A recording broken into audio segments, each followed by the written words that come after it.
सुप्रभात प्यारे बच्चों, कैसे हैं आप सभी। मुझे आशा है कि आप सभी बहुत स्वस्थ होंगे, हेल्दी होंगे, है ना बच्चों, और बहुत ही ज्यादा खुश होंगे। क्या आप सभी तैयार हैं? देखिए, मैं हूं आपकी हिंदी व्याकरण की अध्यापिका और आज से मैं लूंगी आपकी हिंदी व्याकरण की क्लासेस। तो आप सभी तैयार हैं ना पढ़ने के लिए मेरे साथ? बहुत अच्छे। आइए शुरू करते बच्चों। हमारी आज की पहली कक्षा है, पाठ 1 पढ़ने वाले हैं इसमें। तो पाठ 1 का नाम है भाषा और लिपि, यानी कि लैंग्वेज एंड स्क्रिप्ट। चलिए बड़े ध्यान से पढ़िएगा इसे। आइए शुरू करें। देखो, सबसे पहले एक चित्र कथा है, चित्रों के द्वारा कुछ बताया बच्चों। इसमें लिखा है बगीचा भ्रमण। आइए इसे पढ़ें। देखिए, पहले चित्र में है ये पक्षी आपस में क्या बात कर रहे हैं। पहले बच्चे ने कहा, दूसरा बच्चे कहता है समीर, मैं इन पक्षियों की भाषा नहीं समझ पा रहा हूँ, ऐसा कहा। फिर देखिए, यहाँ पे एक बच्चे ने कहा कि भाषा क्या होती है। दूसरे ने कहा कि भाषा वह माध्यम है जिसके द्वारा मनुष्य बोलकर या लिखकर अपने भावों तथा विचारों का आदान प्रदान करता है। ठीक है, फिर इसके आगे देखिए क्या है। अब मैं समझ गया कि इन पक्षियों की बातें हमें इसलिए समझ नहीं आई क्योंकि वह भाषा नहीं है। भाषा तो वह है जो तुम और मैं आपस में बोलते हैं। ठीक है, उन्होंने कहा। अब दूसरा बच्चा कहता है, बिल्कुल सही कहा तुमने, लेकिन भाषा का एक और रूप भी है ना। इसके आगे चित्र को देखो, फिर क्या हुआ, फिर क्या कहते देखो, वह कौन सा है ना। तो दूसरे बच्चा कहता है कि भाषा का एक सांकेतिक रूप भी है जिसे हम अनेक प्रकार के हाव भाव से प्रकट करते हैं, जैसे कि बच्चों सिर हिलाना, हाथ मिलाना। ठीक है, इस प्रकार से। फिर इसके बाद देखिए, एक बच्चे कहते हैं कि वाह नवीन, तुम्हें तो भाषा के बारे में बहुत अच्छी बहुत कुछ पता है, ऐसा कहा। इस बच्चे ने कहा कि हाँ, यह सब मुझे स्कूल में टीचर ने बताया था। ठीक है, अब भाषा के रूप बच्चों, आप भाषा तो समझ गए कि जब हम बोलते हैं, एक दूसरे की बातें समझते हैं, कहते हैं, तो यही हमारी भाषा है। ठीक है, अब भाषा के रूप बच्चों, इनकी फॉर्म ऑफ लैंग्वेज। देखो, भाषा के 3 रूप होते हैं बच्चों, पहला मौखिक, दूसरा लिखित और तीसरा सांकेतिक।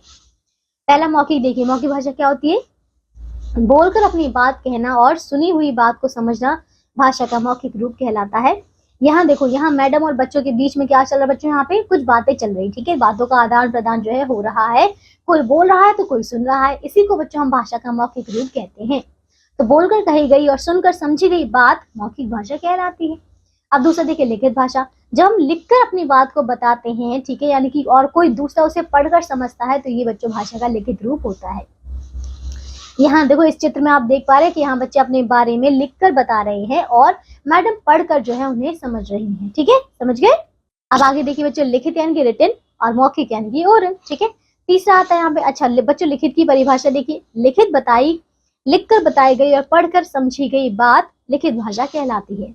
अब तीसरा आता है बच्चों, सांकेतिक भाषा। तो कुछ बातों को हम संकेतों द्वारा व्यक्त करते हैं, जैसे कि यहाँ पे चित्र में देखिए क्या है। पहला, वाहनों के लिए संकेत, रुकने के लिए संकेत दे रहे हैं यहाँ पे, इस दिशा में जाना है, उस दिशा में जाना। फिर विदा करने का संकेत है, इसे बाय करते हैं। फिर रेलगाड़ी चलने का संकेत हरी झंडी होता है। तो ये बच्चों सारी सांकेतिक ही है। ऊपर दिए गए चित्रों में ना तो कुछ बोला जा रहा है और ना ही लिखकर बताया जा रहा है। ठीक है बच्चों, यहाँ विचारों का आदान प्रदान संकेतों द्वारा हो रहा है, यह भाषा का सांकेतिक रूप है। अब इसकी परिभाषा, संकेतों द्वारा विचारों के आदान प्रदान को सांकेतिक भाषा कहते हैं। आइए बच्चों यह भी जाने, व्याकरण के अंतर्गत सांकेतिक भाषा का अध्ययन नहीं किया जाता है। ठीक है, क्योंकि हम सारी बातों को संकेतों द्वारा नहीं बता सकते। अब बच्चों, कुछ प्रचलित भाषाएं यानी कि मेन लैंग्वेजेस कौन सी हैं। देखिए, भारत के अधिकांश भाग में हिंदी बोली, पढ़ी, लिखी व समझी जाती है। भारत में हिंदी के अलावा अलग अलग राज्यों में अलग अलग भाषाएं बोली जाती हैं व लिखी जाती हैं।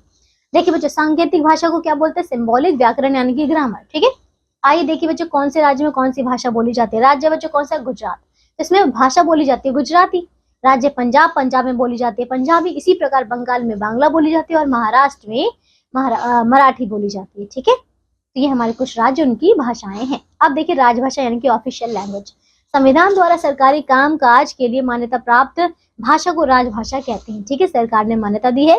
भारत में सरकारी कामकाज हिंदी व अंग्रेजी दोनों भाषाओं में होता है, लेकिन 14 सितंबर 1949 को संविधान द्वारा हिंदी को राजभाषा का दर्जा प्राप्त हुआ। समझ गए बच्चों, इस दिनांक को याद रखिएगा। अब देखो, यह भी जाने बच्चों क्या लिखा है, प्रत्येक वर्ष 14 सितंबर को हिंदी दिवस के रूप में मनाया जाता है। ठीक है, अब देखिए लिपि क्या होती है बच्चों। देखिए, लिपि यानी कि स्क्रिप्ट। हम जो भी भाषा लिखते हैं, ठीक है, उसको लिखने के लिए कुछ चिन्ह निर्धारित हैं। इन चिन्हों के लिखने के ढंग को ही बच्चों हम लिपि कहते हैं।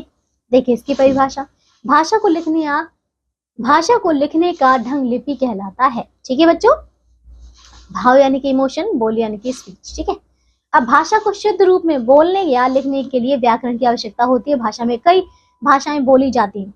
भारत में कई भाषाएं बोली जाती हैं जिसकी देखो जिनकी लिपियां निम्नलिखित हैं। आइए पढ़े बच्चों कौन सी है। जैसे कि भाषा आपको दी हिंदी, हिंदी की लिपि है देवनागरी। संस्कृत की लिपि है बच्चों देवनागरी। गुजराती की देवनागरी है। मराठी की देवनागरी है। बांग्ला की बच्चों बांग्ला की क्या है, बांग्ला ही है। पंजाबी की गुरुमुखी है। अंग्रेजी की रोमन है और उर्दू की फारसी है। समझिए बच्चों, तो ये था हमारा पाठ। इसमें हमने भाषाओं की लिपि के बारे में अच्छे से पढ़ लिया, बोली को भी अच्छे से देख लिया। ठीक है, आइए अब हम दोहराते हैं हमने इस पाठ से क्या सीखा। आओ दोहराएं। देखिए, विचारों के आदान प्रदान के माध्यम को भाषा कहते हैं। भाषा के 3 रूप होते हैं बच्चों, मौखिक भाषा, लिखित भाषा व सांकेतिक भाषा। संकेतों द्वारा विचारों के आदान प्रदान करने को सांकेतिक भाषा कहते हैं। भाषा के लिखने के ढंग को लिपि कहते हैं। ठीक है बच्चों, तो ये था हमारा पाठ। आज के लिए सिर्फ इतना ही। अब हम मिलेंगे अगली कक्षा में एक नए पाठ के साथ।